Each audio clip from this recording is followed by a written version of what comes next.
Boa noite, pessoal. Aqui quem fala é Jair na Lata. Vim aqui para falar sobre o racismo, já que hoje mesmo eu conversei com dois grandes amigos meus sobre o racismo. Lembrando que a gente não deve ter o racismo como um fantasma, a gente não deve generalizar as pessoas, a gente não deve sair por aí com a paranoia do racismo, entendeu? O que a gente deve saber é que, por racismo, existe a Lei 7716 de 89, que ela tem que ser usada. Quando um racista é detectado, você não tem que ter pena, você tem que ir até o fim. E você deve usar todas as armas, todos os meios jurídicos para que essa pessoa pague pelo seu ato nefasto. Lembrando, ninguém nasce odiando a outra pessoa. Ninguém nasce praticando o racismo. O racismo é ensinado. Se ele é ensinado, ele também pode ser destruído. Lembrando então que a Lei 7716 de 1989 ela vem para poder punir o racismo. Lembrando que Afonso Arinos, lá com a Lei 1390, lá em 1951, foi o precursor da matéria sobre o preconceito e sobre o racismo. O racismo está mais relacionado à generalização. Quer dizer, a pessoa não me ataca, ataca toda a minha etnia negra. Está entendendo? Então, o negro é o que mais sofre com racismo. Temos aí os índios, temos o racismo de povos e tudo, mas o negro é o que mais sofre o racismo. E dentro do conceito racismo, tem uma teoria que coloca o racismo como um conjunto de teoria e crenças que estabelece uma hierarquia entre pessoas. A pessoa acha que é melhor do que a outra. A teoria nazista de Hitler, supremacia branca, entendeu? Que eles eram os melhores, eles eram indicados e tudo mais. Você está entendendo? E todo mundo viu o que deu. Não é o maior genocídio da história, o genocídio dos judeus. Apaga-se isso. Não é. 6, 7 milhões. Se vocês forem estudar o processo do genocídio na Ásia provocado pelos japoneses, ultrapassa 10 milhões de pessoas. O que o japonês arrumou na China, Birmânia, aqueles países asiáticos ali, com a construção da ferrovia, que era para poder fazer retirar, roubar os produtos dos outros países, o japonês simplesmente tocou o terror na Ásia. Mataram muita quantidade de pessoas. Então isso tudo foi provocado pelo racismo, uma ideologia nefasta, que começou com Mussolini na Itália com o fascismo, e o Hitler implantou ela com o nazismo. Então quando vocês veem esse termo nazismo, fascismo, está relacionado a Estado forte, um Estado diferente, um Estado que tem que se sobrepor aos outros e os outros têm que se submeter a esse Estado. Então, deu no que deu durante os anos aí de 1939 a 1945. E temos problema até o período contemporâneo, porque a ideologia não morre. A guerra acabou, o preconceito está aí. Tem novos grupos na Europa, grupos em todos os países, aqui no Brasil também tem. Com a eleição de 2018, vocês viram muitas pessoas se autodeclarando via internet. Pessoas que se declararam sem vergonha nenhuma. Se declararam racista, defensores do partido desse presidente que ganhou, que nem é bom falar o nome, e que não precisa de muito, que está aí na internet, as pessoas podem ver, conferir, e as próprias falas, tanto dele como de outras pessoas aí na internet, os processos que é rolado na justiça. Então, lembrando que o racismo, as pessoas falam assim, mas e a escravidão? A escravidão na África é uma coisa interessante, era a briga de povos. Então os povos que eram perdedores viravam escravo daquele povo que ganhou.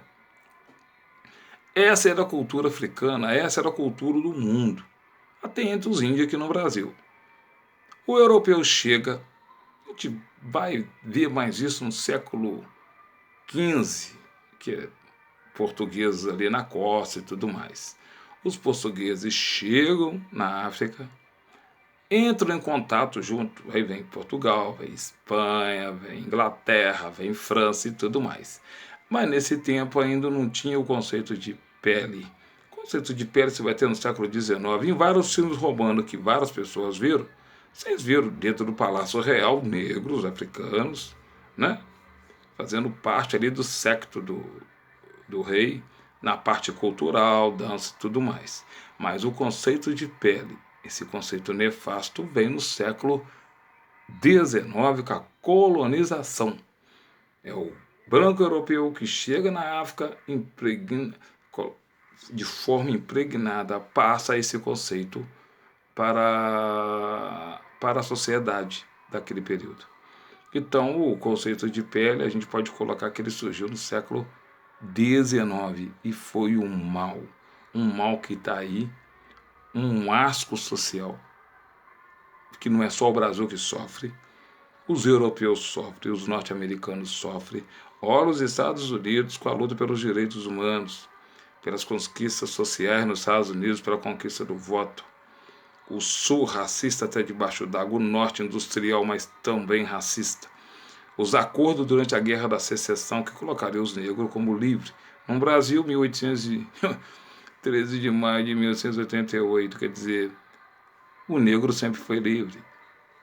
A carta de alforria à princesa Isabel e o negro foi julgado ao esmo, sem terra, sem nada, tendo que ir para os grotões, alguns tendo que continuar trabalhando de graça nas fazendas, a troco de um prato de comida. Você pega a luta dos negros lá nos Estados Unidos, luta bonita, deu da década de 40, 50, 60, 70, que parece que o negro brasileiro ficou aquém disso, porque tanto o negro norte-americano, como o francês, como o inglês, como os negros advindos da África, simplesmente sabe disso muito bem, sabe até da onde que veio os seus antepassados. O negro brasileiro não é lapso de memória, ele não procura nada, infelizmente, não é todo, não é generalizar também, mas o negro brasileiro não se constitui como classe, não se constitui como uma classe poderosa. Por causa de quê? Por causa do ranço do passado. O negro nunca se constituiu como uma classe endinheirada no Brasil. Porque o que manda nos países é você ter dinheiro. Você ter o dinheiro, não existe corno, você pode ser índio, negro, você pode ser eslavo, outro povo também que foi muito massacrado, que sofreu muito racismo e preconceito, mas se você tem dinheiro, você compra qualquer sociedade. Qualquer sociedade com dinheiro. O dinheiro te coloca em uma situação de isonomia com aqueles que praticam o racismo e o preconceito. Está entendendo? E lembrando que o preconceito é muito usado pelos grupos de extrema direita. E racista sumida que aqui no Brasil está cheio, tanto em São Paulo aí, que é a Cerne, como em Minas, como Paraná, que é outra... Paraná e o Rio Grande do Sul, sul do país, que é um celeiro de gente que se esconde atrás de rostinho bonitinho, atrás de rostinho humilde, mas são grandes racistas. Mas o racismo, a causa principal, é a luta pelo espaço. Os caras odeiam de ver alguém no lugar do seu filho médico, do seu filho dentista, do seu filho empresário. Odeia ver uma concorrência. Eles acham que é vergonha um cara sair da favela, estudar, ganhar o direito de disputar com ele uma vaga no concurso público e levar essa vaga. E sabendo que lá dentro também ele vai sofrer o preconceito se ele se destacar. Aí você vai falar assim, pô, rapaz, você também só pensa negativo? Não, é a realidade. A realidade tem que ser falada. Fofoca inventada. A verdade tem que ser falada. Fofoca quando você inventa. A realidade não. A realidade tem que ser dita. Não, não é uma ficção. Não é uma ficção. E também não é uma facção. É uma realidade que tem que ser falada e sempre muito bem falada e denunciada com a Lei 77/16 de 89. Sempre temos que denunciar o racismo.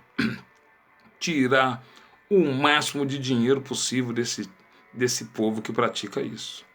E lembrando, são vários tipos de racismo.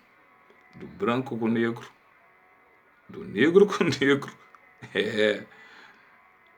e por aí vai, Coitado dos nossos índios, tá mal alocado em vários cantos, nossos irmãos quilombola, que também são negros, que sofrem pesadamente desse governo um preconceito imensurável, não tem nem como mensurar, porque estão querendo a terra deles e o que tem de bom debaixo do subsolo da terra deles.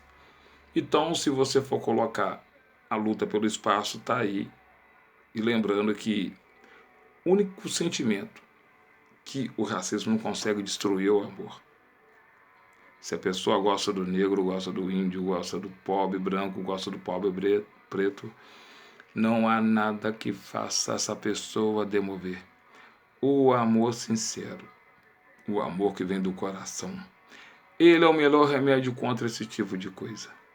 É o cara que é racista que a filha dele vai casar com o negro, com o índio, vai casar com o pobre branco, vai casar com aquele cara que não é o tipo perfeito, que também sofre o racismo, sofre o preconceito por causa da situação dele econômica e por causa da situação dele social, da onde ele veio. Então, o negro brasileiro tem que aprender muito com o negro dos Estados Unidos, tem que aprender muito com o negro da Europa, tem que aprender muito até mesmo com os negros africanos. O negro brasileiro está aquém na cognição. O negro brasileiro, muitos nem se enxergam no espelho. Essa última eleição foi uma vergonha. Você vendo cidadãos negros protegendo o senhor da Casa Grande. Negros defendendo o senhor da Casa Grande. É porque o cara vestiu uma roupa do exército, mas esse cara não representa o exército, ele foi chutado de lá com 33 anos. Entendeu? O exército é do povo, o exército é do Estado, o exército é do povo brasileiro. Uma pessoa com caráter desse não pode representar toda uma instituição. Como está sendo provado aí, que não se faz mais necessário nem você ficar falando muito, porque está sob os olhos de todo mundo. É um axioma, é um colorário, é um truísmo, é uma verdade que salta aos olhos. É uma verdade inquestionável que é o axioma. Então, não se precisa falar muito. O racismo atrelado à política, o termo Brasil, com 54% de negros, é uma vergonha. O Brasil é pessimamente mal representado por negros na política por culpa do próprio etnia negra, sem praticar o racismo. Negro com branco, ou branco com negro. O negro é culpado, porque ele deveria ter lá, sim, X representação, para poder também lutar pelo bem do Brasil, para dar a nossa contribuição para o Brasil. Mas uma coisa entre os negros que é uma coisa interessante. Negro não gosta de votar em negro, não generalizando. Mulher não gosta de votar em mulher, não generalizando, que também sofre um preconceito bruto. E hoje nós temos uma classe de mulheres que são as antifeministas. Nós temos as antifeministas. Olha a Joyce, braço direito do Bolsonaro. Ela é antifeminista. Temos índios, que é pessimamente também representado. Então, o que a gente vê nisso tudo? A gente vê que falta para nós ainda muita cultura, muito respeito. Lembrando que o coração não existe isso. Quem pratica isso deve ser penalizado. Na economia, o racismo, como já foi falado, você compra. Você tendo dinheiro, você compra. Você compra o seu lugar na sociedade. Você sem o dinheiro, você vai ser discriminado. Você lutando, você vai ser discriminado. Mas você chegando lá em cima, tendo dinheiro, você compra qualquer preconceituoso. Mesmo que o cara queira te ver morto, seco. Mas você tem o dinheiro para comprar ele. Porque o dinheiro é o símbolo que esse pessoal tem como paradigma de vida. E que não deve ser. Dinheiro é bom, mas dinheiro também não é tudo na vida. Então, outra coisa que é usada com o racismo é a educação. Se você tem educação, você vai procurar os seus direitos. Se você não tem, você vai ficar lamentando, chorando, vai querer até suicidar. Então não se deve fazer isso. Se deve fazer igual os negros do 19, que mexiam com arte. O grandioso Luiz Gama, advogado. Se não sabe quem foi Luiz Gama, vai pesquisar. Entendeu? Então, o André Rebouças, grande engenheiro negro no século XIX, Luiz Gama também no século XIX, e outros que lidaram com a arte, que foram ajudados por brancos, racionalistas, pessoas puras que não carregavam esse sentimento mesquinho no coração.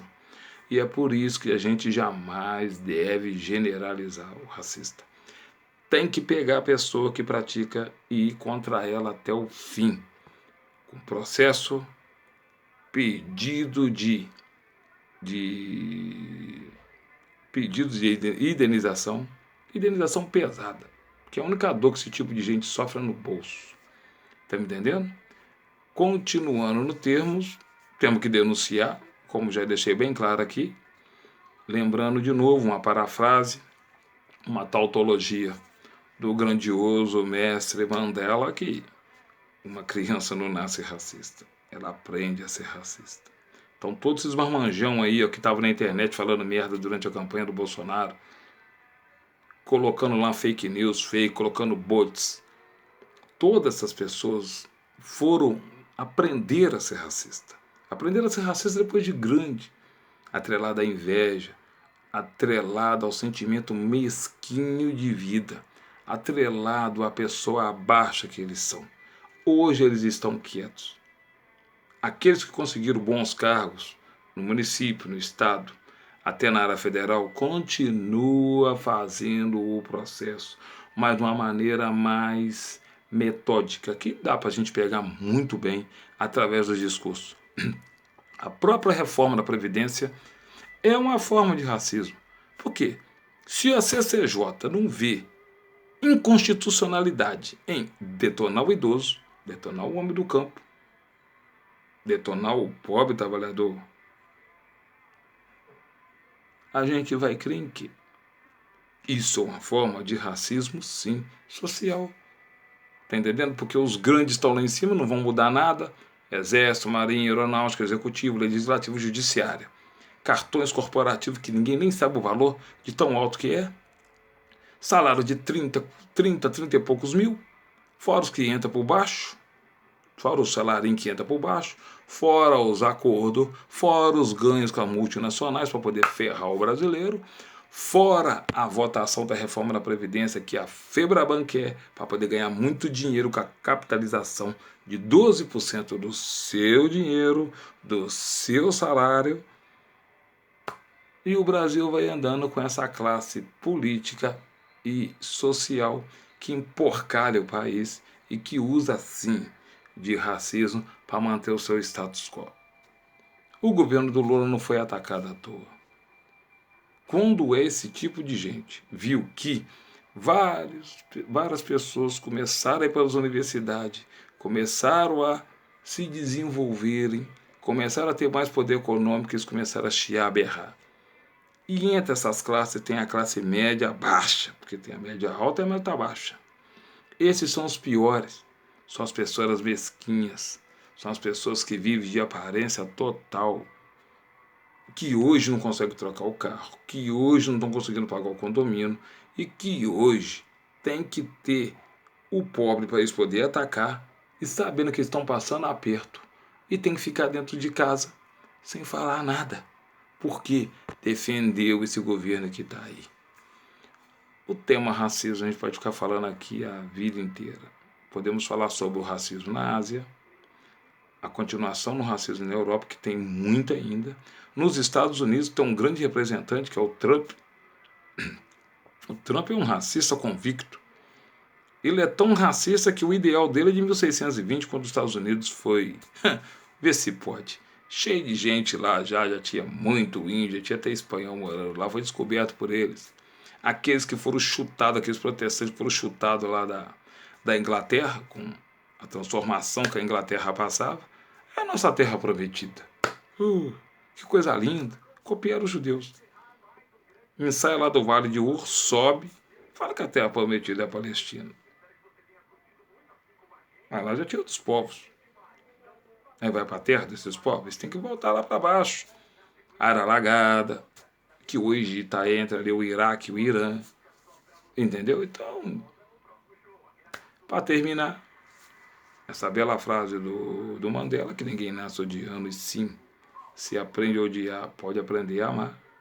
E lembrando que o espelho está totalmente relacionado àquele negro que votou a favor do Bolsonaro, que não teve vergonha e que sabe que cometeu um erro crasso e que todos nós agora estamos pagando. E que a sociedade negra brasileira tem que se constituir de poder econômico. Tendo dinheiro, a gente não vai ter mais problema de racismo nem de preconceito, porque você compra com o dinheiro. E o negro brasileiro não foi lhe deixado criar uma classe endinheirada. Então, toda vez que isso acontece, vem esses tipos de governo nazi-fascista de extrema direita para poder vir e colocar uma pá de cal nisso. E lembrando, o maior inimigo e muito mais poderoso que o racismo é o amor verdadeiro. Jamais generalize o racista. Devemos respeitar todos, mas a identificação de um racista também vem a identificação e você tem que ir na polícia, denunciar, arrebentar com esse racista e tirar o que você puder de dinheiro dele. Porque a única dor que ele sente é no bolso. Porque sentimento esse tipo de gente não tem. Então, devemos sim amar uns aos outros. O negro casa com o branco, a branca casa com o negro, que casa com o índio, que casa com o cafuso, que casa com quem quiser. Esse é o mandamento da vida. Uma boa noite. Jainá.